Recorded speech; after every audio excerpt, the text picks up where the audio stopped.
Hi friends, అందరికీ నమస్కారం. Welcome to my channel. ఈరోజు మన ఛానల్లో మరొక కొత్త రెసిపీ వచ్చేసి స్వీట్ పొటాటో మరియు క్యారెట్తో మంచి రుచికరమైన బాదం మిల్క్ని ఎలా చేయాలో చూద్దామండి. ఇలా చేసిన ఈ బాదం మిల్క్ అయితే చాలా టేస్టీగా ఉంటుందండి. పిల్లలకైతే ఈ ఎండాకాలంలో చల్లచల్లగా ఇలా బాదం పాలు చేసిస్తే వాళ్ళు చాలా ఇష్టంగా తాగుతారండి. చాలా టేస్టీగా ఉంటుంది. ఇలా మీరు ఒకసారి ట్రై చేసి చూడండి. అలాగే ఫ్రెండ్స్, వీడియోస్ని ఫస్ట్ టైం చూస్తున్నట్లయితే ప్లీజ్ మా ఛానల్ని సపోర్ట్ చేయండి. మరెంతో టేస్టీగా చాలా సింపుల్గా చేసుకునే ఈ బాదం మిల్క్ని ఇప్పుడు ఎలా చేయాలో చూసేద్దాం. ఈ బాదం పాలు చేయడానికి ముందుగా ఒక క్యారెట్, ఒక స్వీట్ పొటాటో తీసుకున్నానండి. ఇలా క్యారెట్ పైన పీలర్తో తొక్క తీసేసుకోవాలి. అలాగే స్వీట్ పొటాటో కూడా పైన పీలర్తో తొక్క తీసేసుకోవాలండి. రెండింటినీ కూడా ఇలా పీలర్తో పైన తొక్క తీసేసుకొని శుభ్రంగా వాటర్తో కడుక్కొని పెట్టుకోవాలి.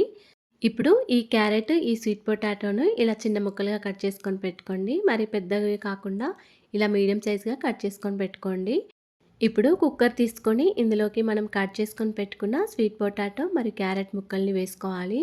అలాగే ఒక 10 వరకి జీడిపప్పులను, మరొక 10 వరకి బాదం పప్పులను వేసుకోవాలి. ఇలా బాదం పప్పులు వేసిన తర్వాత కొన్ని వాటర్ వేసుకొని ఒకసారి కడుక్కోండి. ఇలా కడిగిన తర్వాత దీనిలో ఒక గ్లాస్ వరకి వాటర్ వేసుకోవాలి. మీరు కావాలనుకుంటే మరొక క్యారెట్ ఎక్కువైనా తీసుకోవచ్చండి. లేకపోతే స్వీట్ పొటాటో అయినా ఎక్కువైనా తీసుకోవచ్చు. ఇక్కడ నేను ఒక నలుగురికి సరిపోయే బాదం పాలను చేస్తున్నాను. అందుకే ఒక క్యారెట్, ఒక స్వీట్ పొటాటో తీసుకున్నానండి. ఇలా కుక్కర్‌లో తగినన్ని వాటర్ వేసుకొని, కుక్కర్ మీద మూత పెట్టుకొని ఒక 2 విజిల్స్ వచ్చే వరకి ఉంచుకోండి.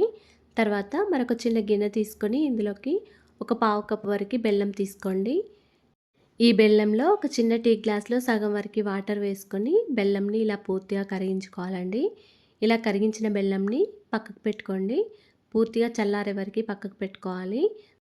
తర్వాత మనం ఉడికించుకొని పెట్టుకున్న క్యారెట్ మరియు స్వీట్ పొటాటో ఒకసారి ఉడికినవో లేవో చూసుకోవాలి.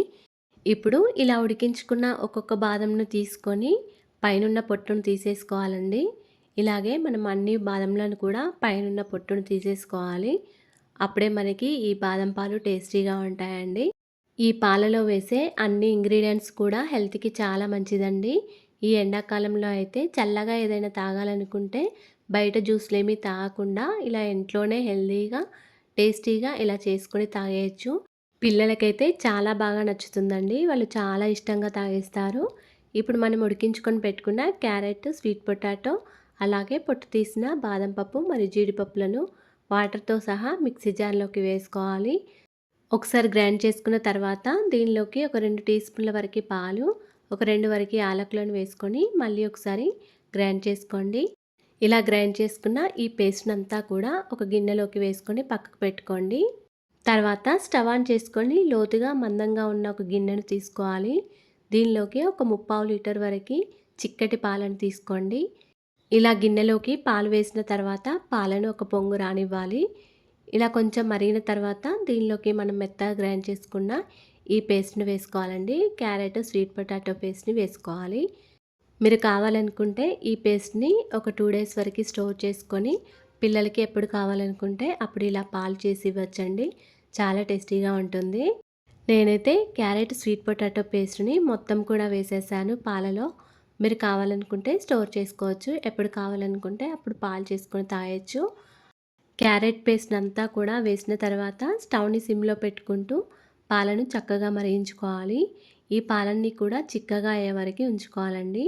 ఇలా కొద్దిగా ఇంకే వరకి మంచిగా మరిగించుకోవాలి. పాలన్నీ కూడా చక్కగా మరిగిన తర్వాత స్టవ్ ఆఫ్ చేసుకొని పూర్తిగా చల్లారనివ్వాలండి పాలను. ఇలా చల్లారిన తర్వాతనే ఈ బెల్లం సిరప్‌ని పాలలో వేసుకోవాలి. ఈ బెల్లం సిరప్‌ని స్ట్రెయినర్‌లో వడగట్టుకొని పాలలో వేసుకోండి. మీరు కావాలనుకుంటే బెల్లం సిరప్‌కి బదులు పంచదార అయినా వేసుకోవచ్చండి. ఈ పాలలో చక్కెర వేసుకోవాలనుకుంటే పాలను మరిగించేటప్పుడు చక్కెర వేసుకోవచ్చండి. నేనైతే ఇక్కడ పూర్తిగా చల్లారిన తర్వాత బెల్లం సిరప్ వేశాను. వేడిగా ఉన్నప్పుడు బెల్లం సిరప్ వేస్తే పాలు విరిగిపోతాయి కాబట్టి ఇలా చల్లారిన తర్వాత బెల్లం సిరప్ వేసుకోవాలి. ఈ పాలను ఒకసారి టేస్ట్ చేసి చూడండి. మీకేమైనా స్వీట్ తక్కువగా అనిపిస్తే మరి కొంచెం బెల్లం సిరపు లేకపోతే చక్కెర అయినా వేసుకోవచ్చు. ఈ పాలను గ్లాస్‌లోకి సర్వ్ చేసుకోవడానికి ముందుగా ఒక 2 గ్లాసులను తీసుకొని ఇందులోకి సన్నగా తరిగిన బాదం మరియు జీడిపప్పు పలుకులను వేసుకోండి. తర్వాత పాలను వేసుకోవాలి. పైనుండి కొన్ని సన్నగా చాప్ చేసిన జీడిపప్పు, కొన్ని పిస్తా పలుకులను వేసుకోండి. ఇక్కడ నేనైతే కొన్ని పుచ్చగింజలు కూడా వేసుకున్నాను. ఇలా చేసిన ఈ బాదం పాలును ఒక 1 అవర్ పాటు ఫ్రిడ్జ్‌లో పెట్టుకొని చల్లగా తాగాలనుకుంటే తాగేయొచ్చండి. చాలా టేస్టీగా ఉంటాయి. అంతేనండి. ఎంతో టేస్టీగా, సింపుల్‌గా, హెల్తీగా చేసుకునే స్వీట్ పొటాటో మరియు క్యారెట్‌తో బాదం పాలను ఎలా చేయాలో చూసారు కదా!